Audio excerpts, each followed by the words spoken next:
Hello दोस्तों, एक बार फिर से आप लोगों को अपने यूट्यूब चैनल मैथमेटिक्स क्लासेस में स्वागत है।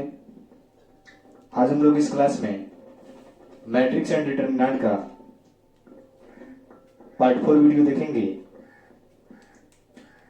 पार्ट 3 वाले वीडियो में हमने टाइप्स ऑफ मैट्रिक्स के बारे में बताए थे। वहां पे हम 5 प्रॉपर्टी को बताए थे टाइप्स ऑफ मैट्रिक्स में। और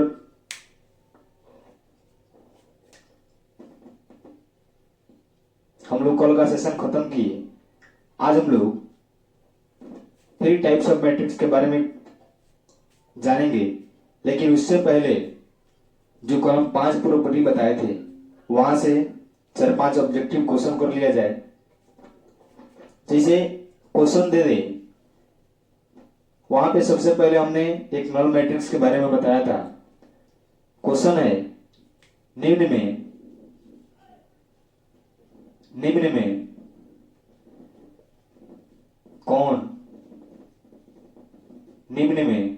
कौन शून्य अवयव है। Option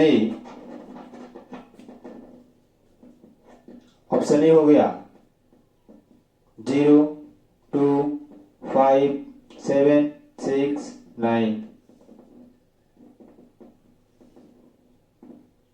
option B 1, 2, 3, 4, 5, 6। Option C 0, 0, 0, 0, 0, 9। Option D none. अब यहां पे यदि आप लोग कल अच्छा से अगर नल मैट्रिक्स के बारे में पढ़े होंगे, अगर वीडियो को देखे होंगे, तो यहाँ पे एकदम आसानी से आप लोग बता दीजिएगा। ऑब्जेक्टिव वैसे भी एग्जाम में आता है, प्रॉपर्टी से 1-2 ऑब्जेक्टिव आता है। तो वहां पे हमने नल मैट्रिक्स में इस बात को लिखवाया था शून्य अवयव में कि वैसा अवयव जिसका प्रत्येक अवयव शून्य हो, वैसा अवयव जिसका प्रत्येक अवयव शून्य हो उसे शून्य अवयव या नल मैट्रिक्स कहा जाता है। तो यहाँ पे देखा जाए तो इसमें 1 0 है, बकिया जितना अवयव है, जितना एलिमेंट्स है, 0 नहीं है, 2 है, 5 है, 7 है, 6 है, 9 है, तो ये ऑप्शन ए नहीं होगा। अगर ऑप्शन बी में देखा जाए तो इसका एलिमेंट्स देखा जाए तो यहाँ पे 1 है, 2 है, 3 है, 4 है, 5 है, 6 है, यहाँ पे भी शून्य नहीं है, ये भी नहीं होगा। यदि ऑप्शन सी में देखा जाए तो 0, 0, 0, 0, 0, यहाँ पे 9 हो गया है। हमने लिखवाया था कि प्रत्येक एलिमेंट से शून्य हो, लेकिन यहाँ पे तो प्रत्येक एलिमेंट से शून्य नहीं है, इसलिए ऑप्शन सी भी नहीं होगा। मेरा ऑप्शन डी जो है, ऑप्शन डी सही होगा। देखिए एक बार और, वहां पे हम लिखवाए थे वैसा अवयव जिसका प्रत्येक एलिमेंट से शून्य हो उसे शून्य अवयव कहते हैं। तो इसमें प्रत्येक एलिमेंट शून्य नहीं है, इसलिए ऑप्शन ए गलत है। बी में प्रत्येक एलिमेंट शून्य नहीं है, इसलिए बी भी गलत है। सी में शून्य है लेकिन यहाँ पे 9 दे दिया है, इसलिए ऑप्शन सी भी नहीं होगा, क्योंकि प्रत्येक एलिमेंट शून्य होना चाहिए। तो यहाँ पे एक 9 आ गया है, इसलिए ऑप्शन सी नहीं होगा। जब ऑप्शन सी भी नहीं होगा तो मेरा none of this option D होगा। चलिए 2 नंबर में हम लिखवाए थे रो मैट्रिक्स। वहां से एक ऑब्जेक्टिव क्वेश्चन देखते हैं।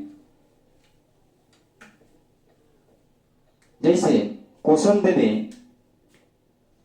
क्वेश्चन निम्न में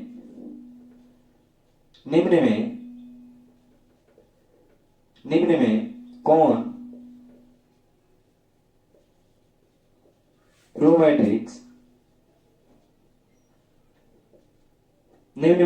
मैट्रिक्स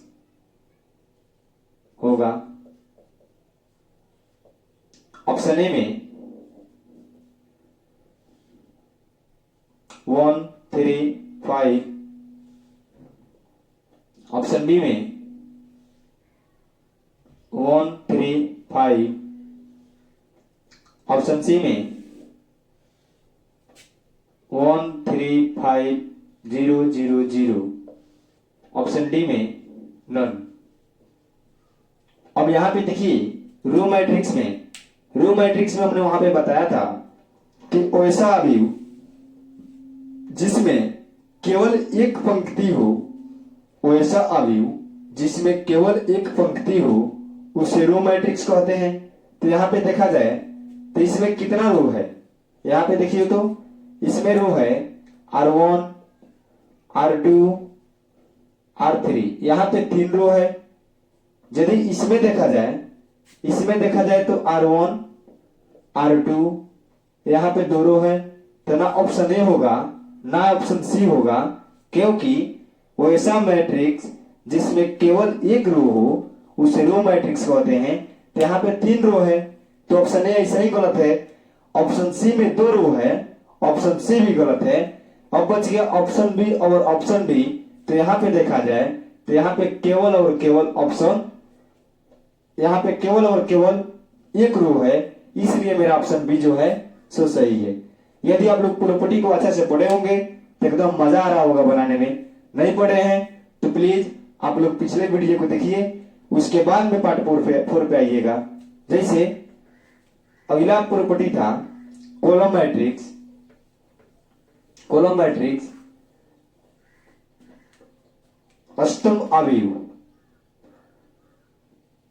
यहां पे कॉलम मैट्रिक्स था।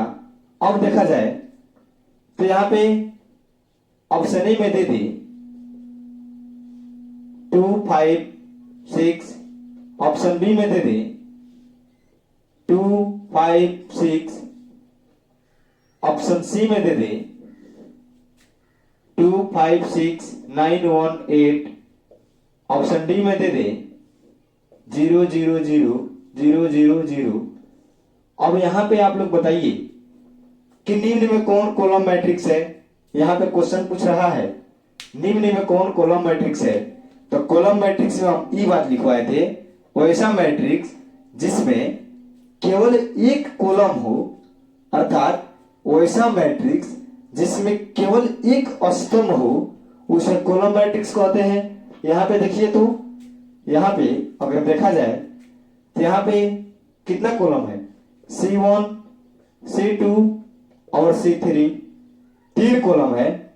यदि यहां पे देखा जाए वही बात फिर से C1 C2 और C3, यहां पे भी 3 कॉलम है। इसको तो हम लोग नल मैट्रिक्स बोलते हैं क्योंकि इसका प्रत्येक सदस्य शून्य है। तो ना मेरा ऑप्शन ए होगा, ना मेरा ऑप्शन सी होगा, नहीं मेरा ऑप्शन डी होगा। तो यहां पे देखा जाए तो केवल और केवल एक कॉलम है, इसलिए मेरा ऑप्शन बी जो है सो सही है। देखिए रटना कुछ भी नहीं है, सिर्फ और सिर्फ समझना है। तो इसे मान लीजिए एक बार और, निम्न में कौन कॉलम मैट्रिक्स है। तो देखा जाए यहाँ पे तो एक कॉलम है, 2 है, C3 3 कॉलम है, तो गलत है। यहाँ पे देखा जाए तो एक ही कॉलम है। अगर ऑप्शन सी में देखा जाए तो C1 C2 C3, यहाँ पे 3 कॉलम है। अगर डी में देखा जाए तो प्रत्येक एलिमेंट्स जो है शून्य है, ये तो नल मैट्रिक्स है, इसलिए मेरा डी नहीं होगा। तो मेरा ऑप्शन बी जो है सो सही है। नंबर 4 में हम लिखवाए थे हॉरिजॉन्टल मैट्रिक्स, जिसका हिंदी होता है क्षैतिज अवयव।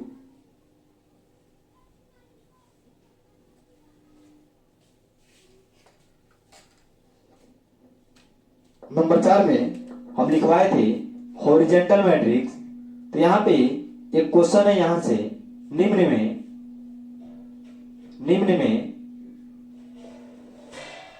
में कौन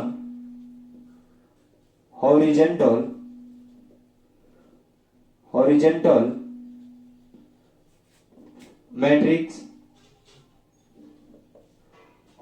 मैट्रिक्स है। Option A 2 5 6 9 7 8, option B 1 3 5, option C 2 3 5 6 7 8 7 9 6। Option D 2 4 6 5। यहां पे देखा जाए तो हॉरिजॉन्टल मैट्रिक्स में हम क्या बताए थे, वैसा अवयव, हॉरिजॉन्टल मैट्रिक्स में वैसा अवयव जिसमें पंक्ति की संख्या स्तंभ की संख्या से कम हो उसे हॉरिजॉन्टल मैट्रिक्स कहते हैं। एक बार और, वैसा अवयव जिसमें रो की संख्या कॉलम की संख्या से कम हो उसे हॉरिजॉन्टल मैट्रिक्स बोलते हैं। अब देखिए तो हम लोग रो किसे बोलते हैं, रो R1 R2 इसी को तो रो बोलते हैं। यहाँ पे देखिए तो C1 कितना है, सबसे पहले यहाँ पे C1 देखिए 1 2 C3 3 है, यानी कि पहले हम लोग रो की संख्या लिखते हैं तो यहाँ पे लिख देंगे 2 गुने 3, ऐसा हो गया। अब देखिए ऑप्शन बी में एक कॉलम है तो ये तो नहीं होगा। यहाँ पे देखिए रो R1 R2 R3, यहाँ पे 3 रो है, लेकिन क्या बोलता है क्वेश्चन में हॉरिजॉन्टल मैट्रिक्स ये बोलता है कि जिसमें रो की संख्या कम हो और कॉलम की संख्या अधिक हो उसी को हम लोग हॉरिजॉन्टल मैट्रिक्स बोलते हैं। लेकिन यहाँ पे देखा जाए तो यहाँ पे क्या हो रहा है, कॉलम की संख्या कम हो रहा है और रो की संख्या अधिक हो रहा है, तो नहीं हो सकता है। अगर इसको देखा जाए तो 3 क्रॉस 3 का मैट्रिक्स है। देखिए यहाँ पे 3 क्रॉस 3 का मैट्रिक्स है, जिसको हम लोग अगर रो की संख्या और कॉलम की संख्या बराबर हो जाए तो उसको हम लोग स्क्वायर मैट्रिक्स बोलते हैं, जिसको अभी हम लोग देखेंगे। लेकिन यहाँ पे हम बताए थे हॉरिजॉन्टल मैट्रिक्स में जिसमें रो की संख्या कम हो और कॉलम की संख्या अधिक हो, यहाँ पे भी देखा जाए तो 2 क्रॉस 2 का मैट्रिक्स है। तो ना मेरा ऑप्शन सी है, ना ऑप्शन डी होगा, ना ही ऑप्शन बी होगा, मेरा ऑप्शन ए जो है सही है। अब एक और मैट्रिक्स के बारे में बताए थे जिसको वर्टिकल मैट्रिक्स बोलते हैं। तो वर्टिकल मैट्रिक्स के एक ऑब्जेक्टिव देख लिया जाए। जैसे मान लिया जाए निम्न में कौन वर्टिकल मैट्रिक्स को होगा। अब यहां पे ऑप्शन ए में दे दे 2 3 2 3 4 5 6 7। ऑप्शन बी में दे दे 1 3 5 6 7 8। ऑप्शन सी में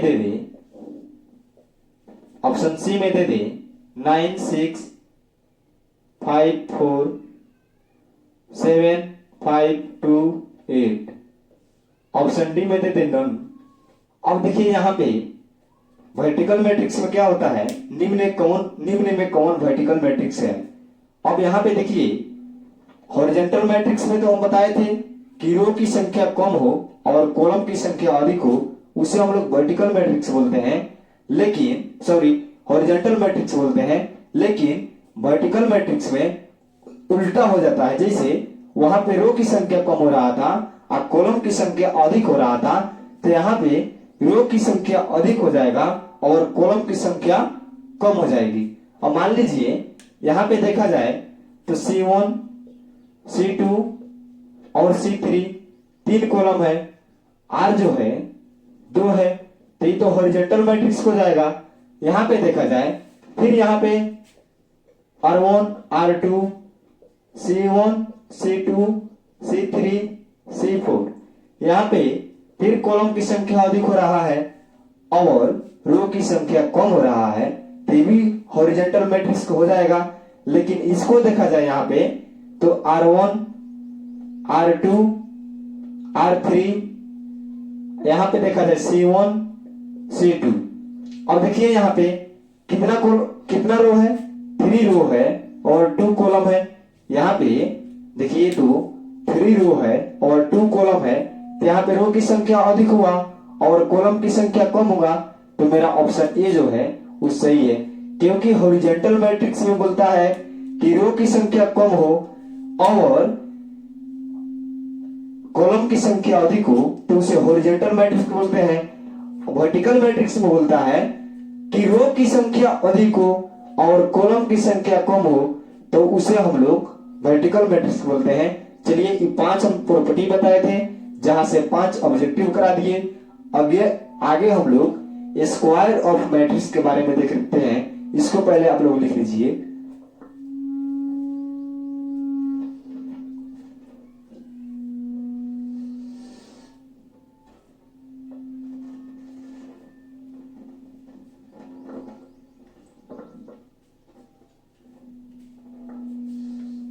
चलिए अब हम लोग फिर टाइप्स ऑफ मैट्रिक्स पे चलते हैं और जो बचा हुआ प्रॉपर्टी है उसको लिखते हैं। चलिए टाइप्स ऑफ मैट्रिक्स हेडिंग दे दीजिए, टाइप्स ऑफ मैट्रिक्स, जिसका हिंदी होता है अवयव का या अवयव के प्रकार। हम लोग तो 5 प्रॉपर्टी जान गए थे वर्टिकल ऑफ मैट्रिक्स तक। आज हम लोग छठा में देखेंगे। तो छठा में आता है square of matrix. Square of matrix, square of matrix यानी कि वर्ग अवयव, वर्ग अवयव। अब यहां पे देखा जाए तो स्क्वायर ऑफ मैट्रिक्स यानी स्क्वायर का मतलब वर्ग होता है। तो मान लीजिए पहले सबसे पहले एक बात यहां पे देखिए कि अगर 3 दे दे इसका स्क्वायर बोले तो यही ना होगा 3 का स्क्वायर, मतलब 3 गुने 3। अगर 2 दे दे इसका स्क्वायर बोले तो यही ना होगा 2 गुने 2। अगर कहीं 5 दे दे इसका स्क्वायर बोले तो हम लोग क्या लिख सकते हैं 5 गुने 5। आकि ऐसे भी हम लोग लिख सकते हैं क्या, अगर 4 दे दे इसका स्क्वायर बोले तो हम लोग 4 गुने 3 लिख सकते हैं। कभी एकदम नहीं लिख सकते, गलत हो जाएगा, क्योंकि 4 का स्क्वायर यहाँ पे दिया है 4 का पावर 2 है। इसका मतलब हुआ कि 4 का 2 बार गुना हो रहा है। हम लोग कभी भी नहीं 4 गुने 3 लिख सकते हैं, गलत हो जाएगा। कुछ इसी प्रकार यहाँ पे देखने को मिल रहा है। स्क्वायर से ही हमको पता चल रहा है अगर 3 रहे तो पीछे भी हमको 3 लाना होगा, अगर आगे 2 रहे तो पीछे भी 2 लाना होगा, यदि आगे 5 रहे तो पीछे भी 5 लिखना होगा, तभी मेरा स्क्वायर ऑफ मैट्रिक्स होगा। चलिए अब इसका परिभाषा पे हम लोग चलते हैं। देखिए स्क्वायर ऑफ मैट्रिक्स क्या बोलता है, वैसा वर्ग अवयव। स्क्वायर ऑफ मैट्रिक्स वैसा अवयव, वैसा अवयव, वैसा मैट्रिक्स लिख लीजिए, वैसा मैट्रिक्स जिसमें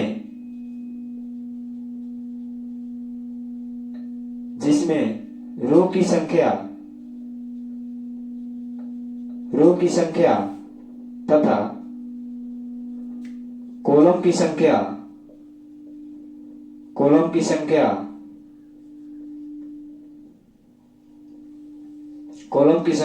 दोनों समान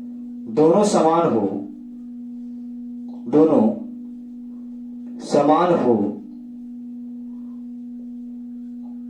ऐसा मैट्रिक्स जिसमें रो की संख्या कॉलम की संख्या दोनों समान हो, उसे स्क्वायर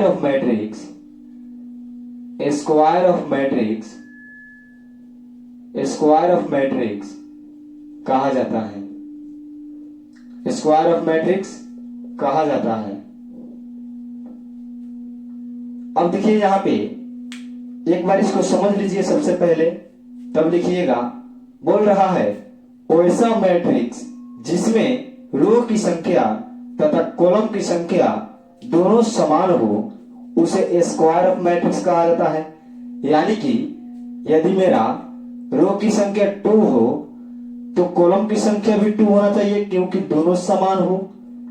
परिभाषा अनुसार वैसा मैट्रिक्स जिसमें रो की संख्या कॉलम की संख्या दोनों समान हो, उसे स्क्वायर ऑफ मैट्रिक्स कहते हैं।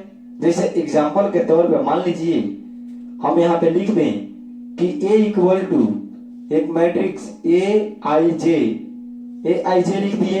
अब यहाँ पे हम लिख दें एम क्रॉस एन लिख दें, तो इसका मतलब क्या हुआ कि एम इक्वल टू एन होना चाहिए, एम इक्वल टू एन होना चाहिए। मतलब स्क्वायर ऑफ मैट्रिक्स में जितना एम का वैल्यू होगा उतना ही तो एन का वैल्यू होगा, क्योंकि अगर देखा जाए इसके परिभाषा में तो बोल रहा है रो की संख्या कॉलम की संख्या दोनों समान हो, उसी को हम लोग क्या बोलते हैं, स्क्वायर ऑफ मैट्रिक्स बोलते हैं। तो यहाँ पे देखिए तो एम बराबर एन होगा कि नहीं होगा, एकदम होगा। अब देखिए एक यहाँ पे एग्जाम्पल हम दे रहे हैं, इसको थोड़ा आप लोग देखिएगा ध्यान से। जैसे मान लीजिए 2 5 6 4 7 4 8, अगर इस प्रकार से कुछ मैट्रिक्स दे दें तो इसमें R1 और R2 रो की संख्या 2 है, यहाँ पे 2 लिख देंगे। यहाँ पे देखिए C1 C2 और C3, यहाँ पे कॉलम की संख्या 3 है, यहाँ पे 3 लिख देंगे। और मान लिया जाए कि कभी भी रो स्क्वायर मैट्रिक्स हो सकता है क्या, यहाँ पे तो रो की संख्या कितना है 2 है और कॉलम की संख्या कितनी है 3 है, तो इसमें मेरा परिभाषा का फॉलो कर रहा है क्या। देखिए तो यहाँ पे क्या बोल रहा है परिभाषा कि रो की संख्या कॉलम की संख्या दोनों समान हो, उसी को हम लोग क्या बोलेंगे, स्क्वायर ऑफ मैट्रिक्स बोलेंगे।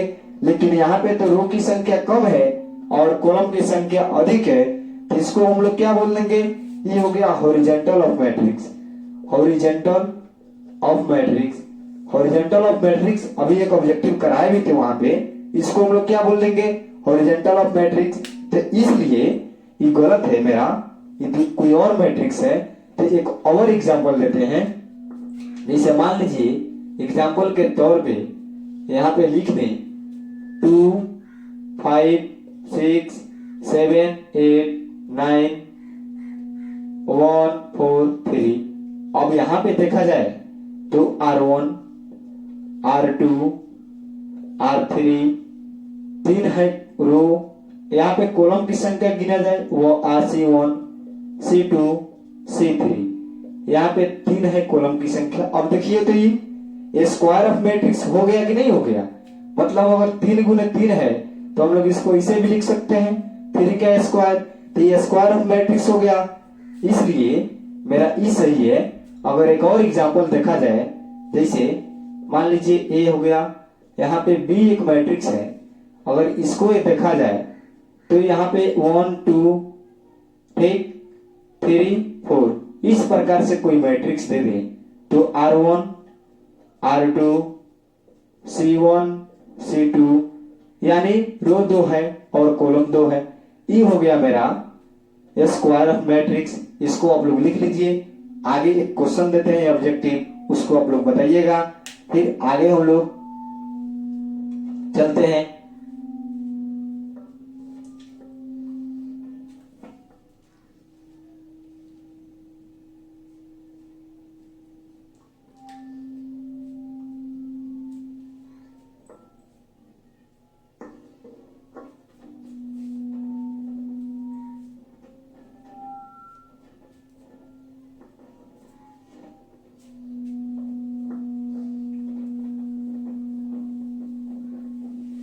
जैसे स्क्वायर ऑफ मैट्रिक्स जो दिया है, इससे एक ऑब्जेक्टिव क्वेश्चन है, यदि हम लिख दे रहे हैं यहाँ पे, यदि क्वेश्चन ऑब्जेक्टिव है, हर एक साल आता है।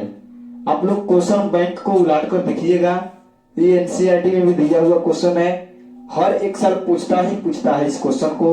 यदि ए इक्वल टू दे दे ए आई जे, यदि a इक्वल टू ए आई जे हो तो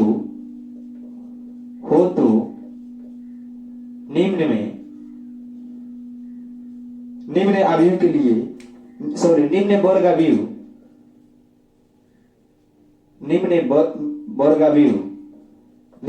अवयव के लिए परिभाषित होगा, के लिए परिभाषित होगा। परिभाषित होगा।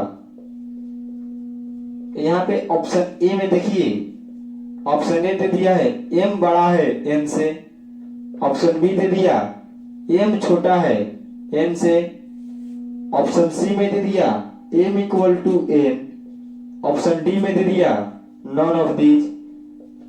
अब देखिए यहाँ पे क्वेश्चन क्या बोल रहा है, यदि a इक्वल टू aij हो तो निम्न वर्ग अवयव के लिए परिभाषित होगा। m बड़ा है n से, यानी रो बड़ा है n से। ऐसा मान लीजिए रो की संख्या 2 और कॉलम की संख्या 1, रो की संख्या 2 और कॉलम की संख्या 1, यही ना होगा। यानी m जो है वो n से बड़ा है, तो m का वैल्यू 2 और n का वैल्यू 1। ऑप्शन ए ई बोल रहा है। ऑप्शन बी बोल रहा है कि यहाँ पे m जो है n से छोटा है। और देखिए यहाँ पे यानी कि m का वैल्यू 1 और n का वैल्यू 2, इतना हुआ। ऑप्शन सी बोल रहा है कि m का वैल्यू भी 2 और n का वैल्यू भी 2। अब देखिए इसमें 3 में आप लोगों को वर्ग अवयव का परिभाषा दिखाई दे रहा है कि नहीं दे रहा है। ये तो हम लोग इसको क्या बोल सकते हैं, जब 2 है, ये 2 बड़ा है, मतलब रो बड़ा है और कॉलम छोटा हो, तो उसको हम लोग तो वर्टिकल ऑफ मैट्रिक्स बोलते हैं। तो ऑप्शन ए नहीं होगा, ऑप्शन बी नहीं होगा। स्क्वायर ऑफ मैट्रिक्स में क्या बोलता है कि m इक्वल टू n हो, m इक्वल टू n हो, उसी को हम लोग स्क्वायर ऑफ मैट्रिक्स बोलते हैं। तो मेरा ऑप्शन सी सही है, ऑप्शन डी गलत है। देखिए ये हर एक साल क्वेश्चन आता है एग्जाम में, इसको आप लोग एकदम अच्छा से देख लीजिए और लिख लीजिए। इसको VVI कर कॉपी में नोट कर लीजिए। चलिए जल्दी से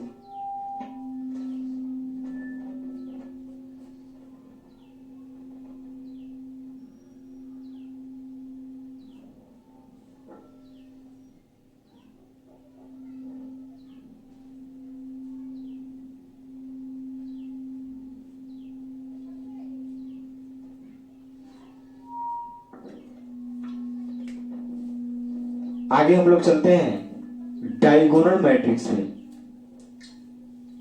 डायगोनल मैट्रिक्स देखते हैं नंबर 7, डायगोनल मैट्रिक्स। इसका हिंदी होता है विकर्ण अवयव। विकर्ण अवयव